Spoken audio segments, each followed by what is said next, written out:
Oke detikers, detik sore nggak cuma hore-hore. Ada yang anjlok hari ini hatinya. Nggak cuma hari ini. Dari kemarin-kemarin ya. Dan sampai beberapa waktu ke It's depan been for kayaknya the ya. umpteenth time.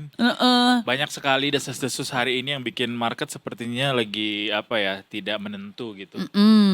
Di luar dari hal-hal yang di luar dari kontrol kita alias apa yang terjadi di dunia internasional. betul. Di dalam negeri juga sepertinya ada yang nambah-nambahin. panas-panas. Iya bener. Kita langsung aja hari ini bahas market review bersama dengan Mas Revo Ngeng dari Mega Capital Sekuritas. Ngeng banget nih. Padahal Banyak mah. nih gosipnya kalau ada beliau Boleh biasanya. dong, boleh Jangan gitu dong. Kasih tahu lah kita apa nih yang didengar dari market sejauh saya ini. masih mau berkarir ya.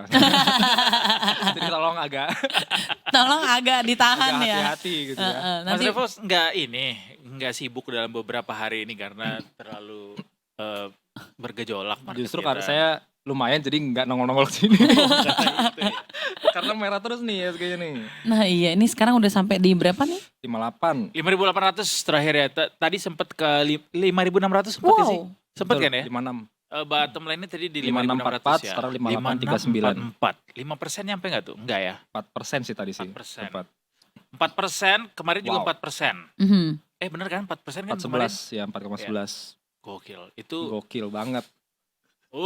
yang mau nikah duitnya di sekolahin dulu di saham. Aduh, gimana ya? Rencananya Ditunda jadinya ya. mau kan katanya ini ya, level hari ini itu sama dengan 2021 level deh kalau nggak waktu salah. COVID, bahkan sempat di sini Oh juga iya? walaupun bisa lebih rendah lagi COVID ya, sempat ke Iya, 3.000 juga kan. 3.000-an. Cuma ya zaman COVID pernah di 5.000-an juga. Mei sebelum ke 2021 3.000. seingat saya. Mei 2021. Dan ini Sekitar Juni segini. 2026. 5 tahun lah. 5 tahun ya. 5 tahun. Dalam 5 tahun hilang. Turun. Turun. Dan Ya. ini ada hal menarik juga. Saya Apa coba cek di Januari 2026 Oh my awal God. tahun itu Belum kita market cap-nya 16.600 kurang lebih. Sekarang itu sekitar 10.700 kemarin, sekarang udah 10.200. Jadi kurang lebih udah hilang 6.000 T dalam 5 bulan gak sampai. 5 bulan. Oke. 16.000 Dari ke posisi 10.000. tertinggi waktu itu ya. Betul. Di Januari ya, yang Januari. 9.100 Iya, kan ya. MSCI-nya tanggal 20-an tuh. Iya, Mm-mm. iya. Kita sempat 9.000 di sebelum 20-an lah. Kalau nggak salah sekitar 3.500-an poin lah juga itu turunnya ya. Dari dari- 6 kalau market Dari cap-nya dari 9.000 ke hari ini. Oh iya iya. Iya. Kalau market cap-nya tadi berapa? 6.000. 6.000. 6.000 triliun. 16.000 ke 10.000 ya, 6.000 lah ya. Kemana tuh duitnya? Iya dah. Saya bagi setengah aja boleh. Gue gak bisa ngebayang. Setengah deh. Iya. Jadi Ya, apa betul. nih Mas Revo yang perlu diketahui masyarakat supaya tidak panik?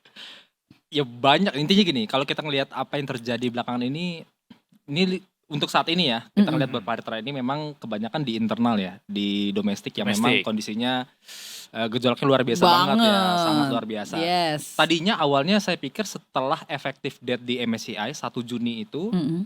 asing udah keluar tuh, udah buang barang tanggal 29-nya, hari Jumat kalau nggak salah tanggal Iya. 29. Mhm. Buang barang, memang kelihatan tiba-tiba transaksi kita hampir 50 atau 50, saya agak lupa, triliun. Itu jarang banget kejadian. Biasanya itu paling ya 20-an, kayak sekarang 25 T. Tiba-tiba Oke. kemarin itu 50. 50 karena memang yaitu outflow asing sampai kalau kita lihat net sell-nya di regular market itu sampai 8 triliun. Oke. Intinya transaksinya itu memang kita lihat karena asing banyak keluar tuh, karena harus indexing ke ETF MSCI-nya, memang akhirnya kita lihat transaksinya gede. Tapi setelah effective date, saya pikir harusnya udah mulai rebound. Memang bener kan kalau kita lihat di hari Selasa itu tanggal 2 ada rebound tuh 1,11%. Oke. 1% kita lihat ada saham-saham, ya banyak ya saham-saham dari Konglo dan sebagainya juga mengalami rebound. Mhm. Tapi ternyata nggak kuat karena yaitu sentimen domestik ternyata muncul nih. Banyak ya, kalau kita lihat di hari ini ada rumor-rumor itu ya yang terjadi di kementerian sana, di pemerintahan memang juga Yang jelas Mas Revo Apa ngomongnya. tuh maksudnya? Rumor-rumor di kementerian sana tuh apa di kementerian yang maksudnya? sangat mempengaruhi dan cukup strategis untuk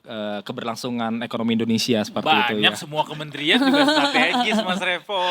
Yang Dik. sangat berdampak juga terhadap pasar saham kita lah kayak gitu. Kementerian apa? Ya, Keuangan. Nggak mau disebut. ya pokoknya seperti itu ya. Oke. Dan keuangan tadi kita udah sebut kok. Ayo. Heeh. Oke. Kementerian Oke. Keuangan kan. Iya. Lanjut. Lalu, Nah, Oh itu juga mempengaruhi jalannya ISG hari ini. kalau berhubungan dengan sesuatu yang strategik ya pasti. Contoh ketika Kan kabarnya sebelum penutupan ya? Jelang-jelang penutupan tadi kabarnya. mungkin jam 2, jam 3. Saya sih dapat beritanya mungkin sekitar jam Iya. 2, jam 3 lah gitu. Oke. Sesi 2 itu keluar beritanya, tapi apa namanya, sebenarnya justru sebelum di sesi 1 justru kita sempat yang minus 4%, tapi setelah saya dengar rumor-rumornya itu jam 2 jam 3 justru kita ada rebound jadi Iya, minusnya 1,7% hari ini. Jadi kelihatannya mungkin ada beberapa orang mungkin yang udah ada dengar sebelumnya sehingga di sesi 1 mungkin ada selling price yang cukup tinggi atau seperti apa gitu ya. Itu yang kelihatan. Tapi memang pada intinya kalau kita ngelihat selain dari faktor domestik kita yang memang lagi bergejolak seperti itu, kita ngelihat memang asing ini hari demi hari, bulan demi bulan itu keluar terus. Ini belum ada masuk-masuknya nih. Bahkan kalau kita lihat secara year to date di regular market udah lebih dari 60 triliun dalam 6 bulan lah kurang lebih ya. Bahkan mungkin nggak nyampe, year to date itu udah 60 triliun lebih. Asing keluar terus ya. Bahkan nanti kalau kita tuh di effective date di tanggal 20-an, saya 22 kalau nggak salah 22 Juni itu ada FTSE Russell. Itu ketika effective date asing akan keluar lagi. Dan keluarnya saya rasa nggak akan sebanyak MSCI karena secara indeks pun FTSE Russell sebenarnya nggak sebesar MSCI ya. MSCI itu dari Amerika Serikat, Morgan Stanley, FTSE Russell itu dari London, Inggris. LSEG gitu ya. Jadi sebetulnya secara nominal seharusnya tidak begitu besar, tapi saya rasa akan cukup tetap mempengaruhi untuk market sendiri ya, karena ini banyak juga nih emiten-emiten yang dikeluarkan dari FTSE Russell ini, baik itu yang large cap maupun yang micro cap, yang kecil-kecil juga banyak juga kayak gitu. Jadi itu sih sentimen-sentimen yang terjadi lah kurang lebih belakangan ini kayak gitu sih. Iya. Kenapa kamu senyumnya, kamu bisa lihat apa kamu? Enggak, gue justru mengira di awal di pagi tadi market udah duluan ngedengar kabar soal reshuffle itu sehingga akhirnya anjloknya lumayan dalam tuh ya, walaupun juga ada sangkut pautnya dengan rupiah yang juga rontok juga lebih dalam lagi. Cuma mungkin setelah dengar adanya validasi bahwa ternyata nggak jadi, agak rebound gitu ya. Itu mungkin juga, tapi misalnya dari sisi saya baru dengar jam 2 gitu loh. Saya baru jam 2. Terus katanya nggak jadinya itu baru setengah jam lalu mungkin saya baru dengar nggak jadi nih gitu. Yang menentukan kan Pak Prabowo, bukan angan-angan kita. Belum tahu ini kita juga masih nunggu-nunggu ya. Emang. Tapi kalau sampai ada reshuffle lagi nih, ini kita berandai-andai aja. Besok kan masih ada market ya, pembukaan hari Jumat last day untuk pekan ini. Kira-kira responnya seperti apa besok, Mas Revo? Kalau asing menurut aku pribadi ini masih keluar kelihatannya untuk asing. Asing ini so far intinya masih melihat kita masih agak cukup seperti kurang oke lah gitu ya. Kemarin ya, the worst is yet to come ya.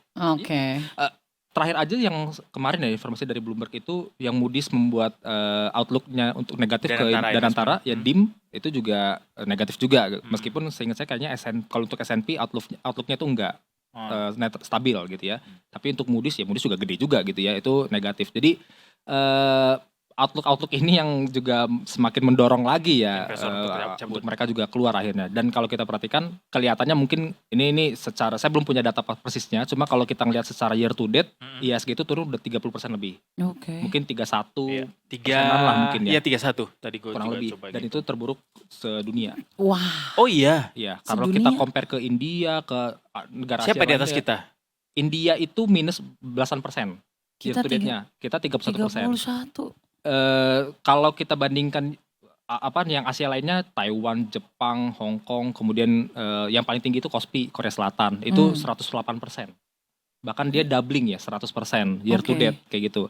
Negara-negara maju US dan sebagainya juga relatively nggak banyak bergerak, cuma masih cukup positif lah kayak gitu. Nggak setinggi KOSPI memang yang 100%. Cuma kalau kita tuh memang parah banget sih 31% kayak gitu. Jadi kelihatannya kalau kita ngelihat kondisi seperti ini, ditambah juga rupiahnya terdepresiasinya juga salah satu yang terparah juga di dunia kayak gitu ya. Bahkan kita all time low 18.000 nih. Jadi kalau kita ngelihat data-data yang ada saat ini itu bukan menunjukkan ini kondisi yang secara global, tapi memang ini kelihatannya memang ada something problem di domestik. Karena harusnya kalau global ya rata dong. Rata, iya benar. Korea Selatannya kena, Jepang kena, Hong Kong kena, ya Malaysia, Singapura dan sebagainya kena. Ini kita bener jauh gapnya gitu antara ISG dengan yang lainnya, kemudian rupiah dengan mata uang lainnya ini cukup jauh. Jadi memang kelihatannya memang ada problematik di domestik yang belum terselesaikan lah kayak gitu. Jadi agak sulit menghindari bahwa ini karena tekanan dari global. luar yang Kondisi domestiknya aja mengganggu investor asing untuk berinvestasi. Kan ini makanya keluar terus. Benar. Apalagi kalau ketika contoh DXY-nya naik ya, USD-nya menguat, makin kacau lagi nih untuk rupiah kita bisa 1800, 18.200 dan sebagainya. Iya. Atau ya itu ada perang lagi. Kemudian kemarin diperparah lagi dengan adanya katanya kita kena tarif tuh dari Amerika Serikat 10%. Nah, kayak gitu wah makin lagi. Jadi domestik kita juga lagi kurang baik Gonjang-ganjing. gitu ya. Ditambah global dihantam lagi ya udah wassalam. Waduh, wassalam nggak tuh? Susah gitu susah untuk saat ini. Tamatlah Sudah Alkisah kami. Tapi Itu memang susahnya, sih, makanya sekarang. jangankan investor ya investor retail macam kita aja nih dengan berbagai macam kebijakan terobosan pemerintah yang dalam waktu singkat itu ditelurkan gitu, mulai dari kebijakan pembentukan BUMN baru, BUMN ekspor baru, kemudian adanya rilis dari para lembaga rating ini, kemudian fiskal kita juga masih belum menunjukkan perbaikan dalam kedisiplinannya gitu, walaupun pemerintah klaimnya selalu ini masih bagus dan segala Di bawah macam. 3%. Iya, tapi ini semua satu persatu tuh belum ada yang beres gitu, tapi udah nambah lagi yang baru yang Betul. yang bikin investor atau masyarakat jadinya bingung nih. Sebenarnya arahnya kemana sih Pak gitu. Makanya jadinya akhirnya market juga bingung ya. Pada kabur semua ya. Betul. Dikatakan kita optimis, kita baik, konsumsi baik. Ya rupiah. Obviously kita harus optimistis gitu. Itu ya memang harus dong. Apalagi kalau kita bicara di government, pemerintahan ya harus menebar optimisme. Karena kalau pemerintahan yang atas aja udah pesimis ya apalagi kita yang bawah gitu. Wah makin gitu ya kan. Cuma ya karena kita di dunia financial market kita harus based on data dong. Datanya apa? ISG turun 30% lebih. Rupiah depresiasi all time low 18.000 bahkan sekarang. Di non developed NDF-nya itu udah makin parah lagi, bahkan 18,5 ke atas kalau di NDF-nya. Itu yang kedua. Yang ketiga, surplus neraca dagang kita cuma betul. nggak nyampe 100 juta USD loh. Itu mungkin salah satu yang terendah. Jadi kita surplus itu udah mungkin 70 bulan beruntun, atau saya agak lupa datanya, tapi udah beruntun banget. Tapi sekarang seipit doang tuh. Menyusut surplusnya. Jauh sekali bahkan. Ya akhirnya juga berujung kepada ini defisit transaksi berjalan juga ya. Betul, kesana juga. Defisit fiskal kita juga mungkin close to 3%, bahkan banyak ekonomi yang mengatakan bisa jebol di atas 3% kalau kondisinya kayak gini terus. Adanya PTDSI, sebetulnya ini PTDSI kalau kita, ini bisa satu SK sendiri sebenarnya PTDSI. Iya betul, tadi kemarin juga kita udah ngobrol tuh sama Mbak Nanda gitu. Nanti kita hadirkan tiga-tiganya langsung. Mbak Nanda, Mas Revo, Mas Andi gitu. DSI pada dasarnya secara konsep menurut aku pribadi itu oke, actually. Cuman ya dengan kondisi yang ada saat ini, mungkin kalau saya lihat ini belum ada kejelasan yang benar-benar clear ya akan seperti apa nih posisinya. Apakah DSI mengambil margin atau enggak, ngambil spread atau enggak, atau cuma nyocokin di sini ekspor impornya kayak gimana, atau kayak gimana. Ini belum ada jelas perhitungannya akan seperti apa, keuntungannya dari mana dan sebagainya. Bahkan dari beberapa orang petinggi pun ada yang bilang, dan juga dari antara harus cari profit dong, pada intinya kan kayak gitu. Tapi ada yang bilang enggak kesana arahnya, enggak mencari profit kayak gitu, tapi lebih ke nyocokin aja, memvalidasi angkanya ini sama atau enggak, keluar masuknya. Jadi kan kayak ini yang benar yang mana gitu loh. Nah itu yang masih jadi kebingungan juga sih. Belum tahu. Pengennya sih kemana? Ini jadinya juga orang pada bingung nih. Kini jadinya kita investnya kemana nih bro? Kondisi sekarang ya. Apa nggak usah malah? Kalau yang amannya, yang saya bilang di beberapa kesempatan sebelumnya itu soal di RDPU bisa dipertimbangkan ya. Reksa dan pasar uang dan pendapatan tetap. RDP. Karena saya coba tanya-tanya ke apart ya, termasuk juga kita di investasiku, saya juga coba cross check itu bisa net di 5,5 sampai 6% sebetulnya per tahun, which is lebih gede lah dibandingin deposito di bank-bank besar pada umumnya gitu. Meskipun kalau kita compare ke deposito bank digital mungkin ada yang bisa 7% kayak gitu ya, bahkan mungkin di atas itu. Tapi ya secara umum untuk RDPU bisa 5,5-6% net ya quite good lah kayak gitu. Jadi mungkin bisa dialokasikan ke sana dulu ataupun ya itu cash dulu sih untuk sekarang kayak gitu sih. Tapi sekarang orang kena lipstick effect. Apa tuh? Jadi walaupun barang-barang murah, walaupun ekonominya mungkin kerasa sulit sekarang, bahwa mungkin harga-harga mahal segala macam, cuma untuk menghibur diri orang berusaha untuk memberikan reward yang kecil-kecil. Beli mainan, nonton konser, beli skincare. Kalau brewek Pokemon itu ya? Beli kartu Pokemon lo ya? Iya benar. Main Pokemon Mezastar kamu. Itu mahal juga tuh Pokemon. Asli, kayaknya itu boleh deh lari ke investasi yang itu. Karena itu ada loh orang yang ngumpulin dari lama nilainya jadi tinggi kan. Gitu ya. Cuma bentuk investasi baru itu tuh. kan tergantung bandar juga kan yang memberikan harga itu. Gorengannya luar biasa juga. Sama tergantung tren apa enggak kan. Iya. Ini kebetulan lagi tren. kemudian lagi high. Heeh. Ya dan ntar kita bikin trennya Toy Story aja lah. Kan ntar lagi mau naik tuh. Itu juga tumblernya udah pada diborong Iya sama kan? orang buat dijual lagi. Nah, Kalau itu. urusan goreng-gorengan Indonesia tuh paling jago. Iya. Paling cepet ngambil peluang tuh paling jago. Coba Tumblr Toy Story. Iya ada Iya. banyak. Sampai segala keset-kesetnya juga. Tapi emang kita gitu gak sih? Maksudnya kita tahu nih udah terpuruk gitu ya. Mungkin ya udah akan lipstick effect terus aja gitu. Biar tetap Nah, ngerasa iya. aman ya kan. Biar gak stres mungkin ya. Iya. Gak apa-apa juga lipstick Living the effect life. kalau masih jelas tuh lo intensinya kemana gitu. Iya. Memang mau memberikan reward. Tapi kalau sampai besar pasak daripada tiang. Ya itu kan rugi juga Iya, jadinya Kalau ya. cash flow-nya negatif juga PR juga tuh. Iya. Nah tuh bahasanya tuh bagus tuh. Cash flow-nya negatif lu ngapain gitu kan. Heeh. Gimana caranya biar cash flow positif in Nah. this economy Mas Revo? Iya, Tips. berarti kurang tekenin pengeluaran dong. Iya. Atau enggak Naik naik pengeluaran, pendapatan. naikin pendapatan. Nah, naikin pendapatan ya macam-macam sih. Bisa dengan kerjaan utama kita harus perform sehingga dapat bonus. Contoh kayak gitu. Contoh. Susah Contoh. sekarang perusahaan Perusahaan kasih mana yang mau bonus. kasih bonus? Kita Mas, langsung, yang realistis aja lah Mas Revo. Tolong, Gak tolong. usah Yaudah, terlalu gini. ini. Yaudah. Terlalu lipstick effect. Terlalu lipstick itu. Terlalu lipstick effect. Membuka keran baru. Oke. Bisa kan? Oh side job. Side job. Bisa dong. Bisnis. Just tip. Afiliasi Affiliate. kayak gitu, reseller atau bikin konten Udah terus banyak dapat tuh AdSense dan orang, sebagainya. Ya berarti harus ada unique selling point yang bisa kita sodorkan gitu kan. Iya, betul. Oke. Kayak gitu. Ya mungkin ya. Bisa. Yang kamu lakukan apa? Lagi, Yang kamu- lagi bikin konten ya semoga ya. Oh, oke. Konten kreator Content coy. creator.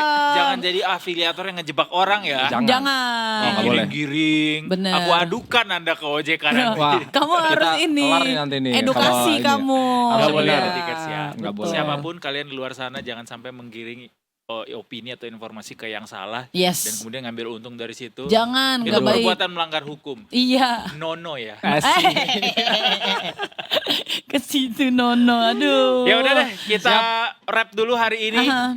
Yang pasti sabar-sabar aja buat teman-teman yang saat ini masih berselancar di pasar modal. Kalau Yap. kata Mas Revo tadi benar bahwa the worst is yet to come. Sepertinya masih akan ada Anjlok-anjlok berikutnya. pelandaian yang lain, pelandaian yang lebih Pelandaian. dalam lagi ya. Kelihatannya tapi harapannya sih nggak separah yang kan kita udah 30% tuh turunnya. Mungkin harusnya nggak makin Coba. jauh lagi lah gitu Coba ya. coba kasih tahu kita Bottomnya. terakhir support dan resistance untuk besok. Untuk besok di low hari ini 5600-an ya. Itu supportnya, resistance-nya 5859. Oke. Baiklah. 55 nih biasanya turun 1 poin dari Kita lihat prediksinya beliau. Harusnya Turun 1. Ya, itu Banyak-banyak Detikers. hela napas ya. Eh,